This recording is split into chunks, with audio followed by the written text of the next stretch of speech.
Ummis cooking ഡെയിൽസിലേക്ക് എല്ലാവർക്കും സ്വാഗതം. ഇന്ന് നമ്മൾ ഉണ്ടാക്കാൻ പോകുന്നത് കഷ്ണങ്ങളൊന്നും ഇടാതെ നമുക്ക് സിമ്പിളായിട്ടൊരു സാമ്പാർ ഉണ്ടാക്കാം. അതിന് ആദ്യം നമുക്ക് അരപ്പ് തയ്യാറാക്കാം. ഒരു മുറി തേങ്ങയാണ്. ആദ്യം തേങ്ങ ഇട്ട് കൊടുക്കാം. ഒരു തക്കാളി കട്ട് ചെയ്തത്, ഒരു വലിയ തക്കാളിയാണ്. ഒരു വലിയ സവാള കട്ട് ചെയ്തത്,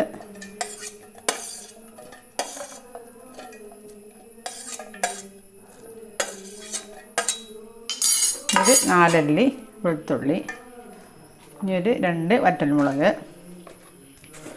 നമുക്ക് 1/2 സ്പൂണ് മുളക് പൊടി ഇട്ട് കൊടുക്കാം. 1/2 സ്പൂണ് മുളക് പൊടി. എരി നമുക്ക് കൂടുതൽ വേണമെന്നുണ്ടെങ്കിൽ മുളക് പൊടിയൊക്കെ കൂട്ടിയെടുത്താൽ മതി. ഒരു 1/4 ടീസ്പൂണ് മഞ്ഞൾപ്പൊടി. നമുക്കത് വെള്ളം ഒഴിച്ചിട്ട് മിക്സിയിൽ നല്ല അരച്ചെടുക്കാം. അങ്ങനെ നമ്മൾ അടുപ്പത്ത് ചട്ടി വെച്ചു. ഇനി കുറച്ച് വെളിച്ചെണ്ണ ഒഴിച്ച് കൊടുക്കാം.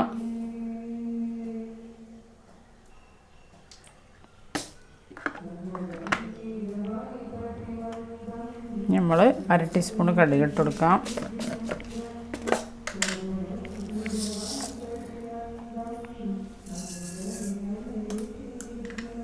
ഒരു 1/4 ടീസ്പൂണ് ഉലുവ ഇട്ട് കൊടുക്കാം.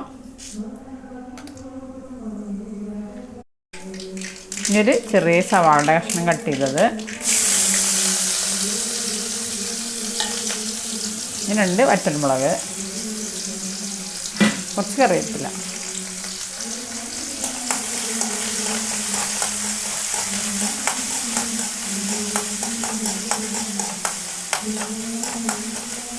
നമുക്ക് പെട്ടെന്ന് ഉണ്ടാക്കാം. നല്ല ടേസ്റ്റാണ് കഷ്ണങ്ങളില്ലാത്ത സാമ്പാർ. നമുക്ക് പച്ചക്കറിയൊന്നും വീട്ടിലില്ലാത്തുമ്പോൾ ഉണ്ടാക്കാൻ പറ്റുന്ന ഒരു കറിയാണ്. നമ്മൾ ഉള്ളി നല്ല വാടൊന്നും വേണ്ട, ജസ്റ്റ് ഒന്ന് വാടിയാൽ മതി. ഇനി അതിലേക്ക് നമ്മൾ പുളിവെള്ളം ഒഴിച്ച് കൊടുക്കുക. ആദ്യം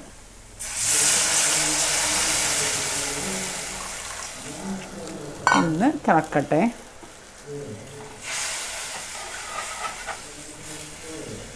പുളിവെള്ളമൊക്കെ നല്ലോണം തിളച്ചു. ഇനി നമ്മൾ നേരത്തെ അരപ്പുണ്ടാക്കി അരപ്പൊഴിച്ച് കൊടുക്കാം.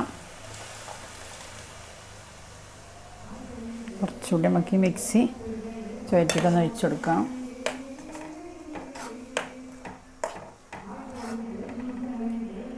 കുറച്ചുകൂടി മിക്സിയുടെ ചുവറ്റിയ വെള്ളം ഒഴിച്ച് കൊടുക്കാം. എന്നിട്ട് മിക്സ് ആക്കുക.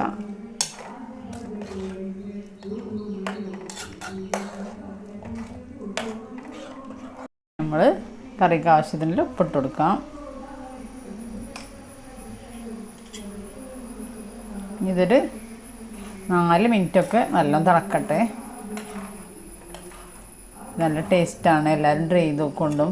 എൻ്റെ ചാനലിൽ പോയാൽ വേറെ റെസിപ്പികളുണ്ട്, എല്ലാവരും കണ്ടിട്ട് ട്രൈ ചെയ്ത് നോക്കൊണ്ടും. സബ്സ്ക്രൈബ് ചെയ്യാതെ കാണുന്ന കൂട്ടുകാരൊക്കെ സബ്സ്ക്രൈബ് ചെയ്യുകൊണ്ടും എൻ്റെ അടുത്തുള്ള ഓൾ എന്ന ബട്ടണും ക്ലിക്ക് ചെയ്യുകൊണ്ടും ബെല്ലൈക്കനും ക്ലിക്ക് ചെയ്യുകൊണ്ടും.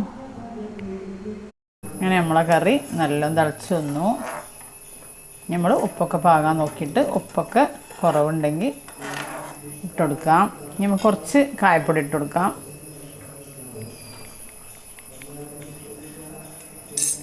ഇനി ഇളക്കിയിട്ട് തീ ഓഫ് ചെയ്യാം.